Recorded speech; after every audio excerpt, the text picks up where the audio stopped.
Operators have been halting their services in the Western Cape, and they're going to be doing that for 7 days. Now, it's left commuters stranded yesterday afternoon. Santaco is calling on e-hailing drivers, so your Ubers and your Bolts of the world, to join the stay away. Now, to remind you why the drivers are upset, it's changes to bylaws that have seen thousands of vehicles impounded. We're going to talk about the knock-on effect of this. Let's just get a sense of where the city is this morning. The City of Cape Town's Safety and Security MMC, JP Smith, joining me. JP, good to have you back on ENCA with us this morning. We'll talk logistics in a second. First of all, is the city targeting taxi drivers? That's their claim.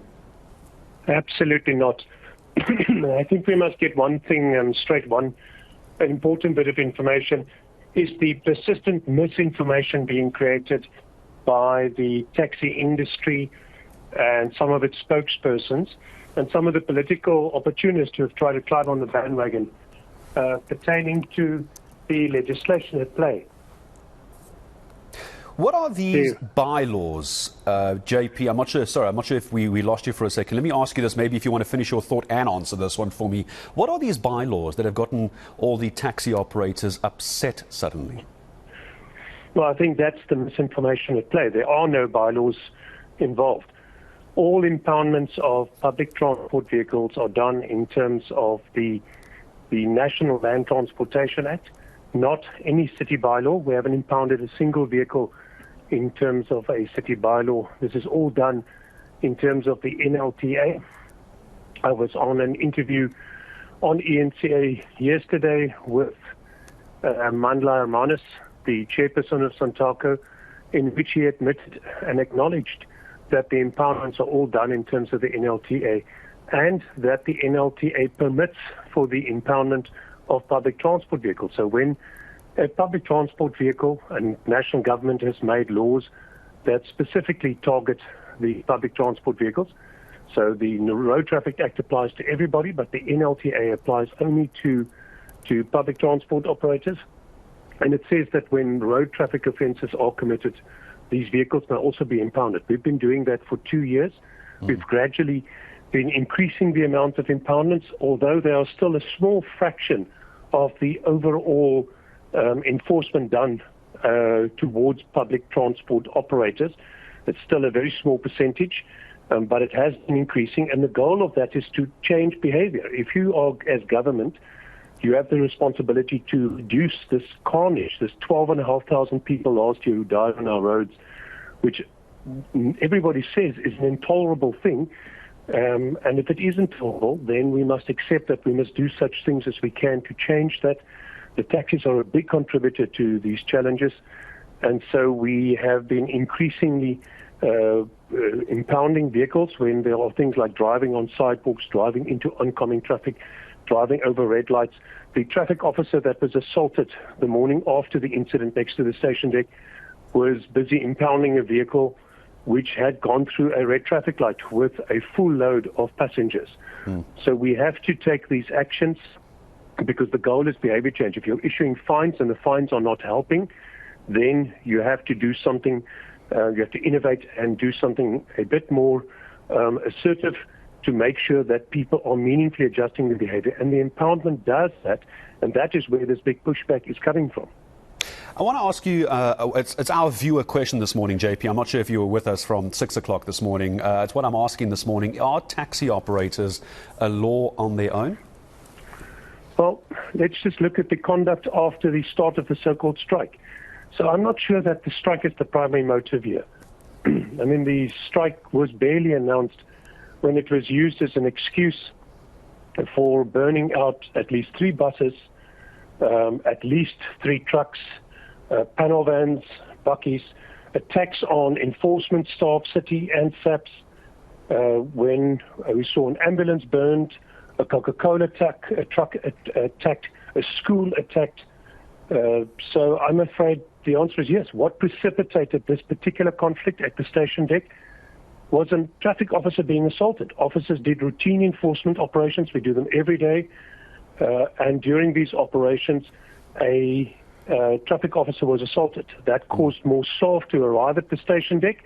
The taxis effected a blockade. Problem number 2.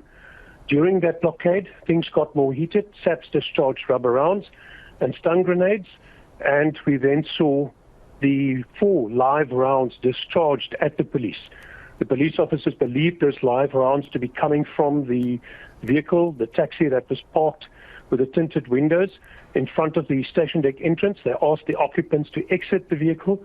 They refused. A lawful instruction when they refused to breach the vehicle was given, and that's where you see the Metro Police officer trying to remove the window to gain access. And so even that conflict was precipitated by violence by taxi drivers against enforcement staff, unlawfully, the discharging of live rounds, which are documented. I've got pictures of the rounds on the sidewalk. They were taken into evidence by SAPs. So we are, unfortunately, constantly seeing this. In the last 3 years, we've had 2 traffic officers murdered by Walton van Rooyen and Didi Sampson, murdered by taxi drivers. I want to ask you this, JP. I want to ask you this because it's a big issue. I know it's been something you've been dealing with for, as you say, a number of years now. I see the statement coming through from COSATU late last night. I've just had a quick look at this. COSATU on this violence down in the Western Cape and the taxi operators saying, and I would like your thoughts on this, help me understand, the taxi industry, I'm quoting, the taxi industry should be formalized as a matter of urgently and support a critical industry. Where are we, and what's your view on the formalization of this? That's what COSATU is calling for. I think that the taxi industry has several things that it needs to grapple with. In the interview yesterday on TV with Mr. Hermanus, and also in the taxi task team meetings, which I attended several of, and which Santaco walked away from, without warning. We had a meeting scheduled for Monday, which they declined to attend. In those discussions, these things have been coming up. Things such as the fact that the taxi industry declines to pay its drivers as staff members. They're treated as independent contractors. However, they work more than the minimum number of hours per month that would allow them to be such. They should all be formal staff with employment fund or uninsurance employment benefits and everything else. And the financial incentive model, the commission model on which they are paid, is part of what creates the chaos on our roads every morning. So if you don't need to ask me about whether there's thuggery in public transport. Every single person who's on our roads every single day sees it all day.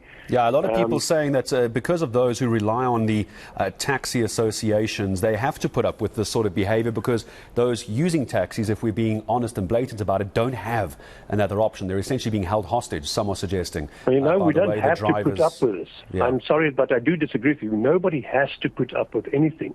We can believe that our laws mean something and that we're obligated to enforce our laws, and that is what the city pays me to do. That's what the public pay me to do, to make sure that the laws of our country and their road safety is given sincere application.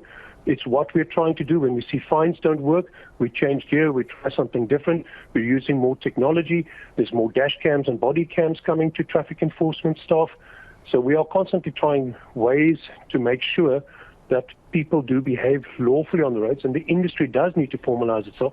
Mr. Hermanus admitted yesterday in the interview that there is a problem with driver behavior, a serious problem, but that the industry is dependent on the driver having a driver's license and the driver being in possession of a PRDP. So I said to him something we've said before, that you as the industry need to deal with driver compliance. That taxi is a business on 4 wheels rolling along the streets.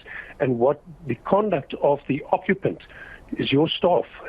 What they do reflects on your ability to run, to be a fit and proper owner of that business. And if you're not dealing with driver suitability, the problem is on you. The same way we are expected to train up our police officers and enforcement staff with sensitivity training and conflict resolution and additional skill sets to be able to cope with the challenges. And never mind the passenger safety as well, apart from if you have a driver who's not trained correctly. JP, I need to say goodbye to you in a second. I want to just understand for the residents this morning of the city of Cape Town, primarily, I suppose, the CBD, what are they walking into this morning? What do they need to expect?